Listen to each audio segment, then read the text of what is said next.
it is not so much about the future, but it's how we can take an idea of looking forward progressively and using our past to articulate conversation with the present. Then so many things open up. You know, when I think of black cultural practice, so much of it seems to me to be like organic evolution, but others come along and say, no, this is the blues and this is soul and this is that. Whereas I wonder if people ever really consciously think they're creating genres as opposed to experimenting within a tradition with echoes of the past and echoes of the present and with new technology. So that kind of struck me and made me question where I was coming from in that. But nonetheless, I think there is something valid in asking, in seeing the potentiality of Afrofuturism for looking at black culture generally and black cultural expression generally, and then seeing how some artists are on one hand exploring that, on the other hand buying into some of these hypersexual, perhaps one could say Europeanized versions of blackness. But here again too, I kind of question too, because I think one of the things that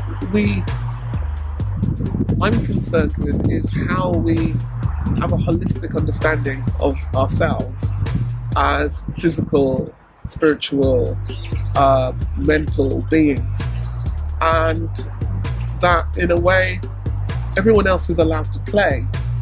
And what we don't want to do, and something I feel uncertain about, is when we start to say, well, that's hypersexual and that's wrong, and that's, you know, conservative and that's all right, and that's a head wrap, and that's somebody half naked, you know. Because in a way that then too becomes a kind of a narrowing, an essentialism. And I suspect that there are some who are more visionary in their approach than others, more immersed in the possibilities of what thinking about the future and what technology can offer. And there are other artists who are less visionary, one could say. But so much of it comes down to the level of conscious play and not, and what one owns and knows one is owning.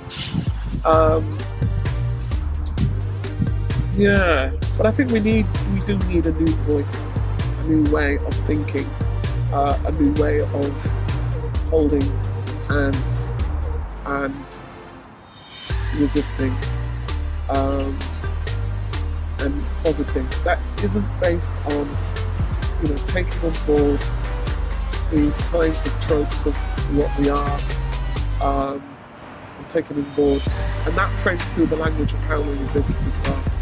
Because I feel so much of our potentiality is squandered and thrown away because in the end we just accepted what others have given.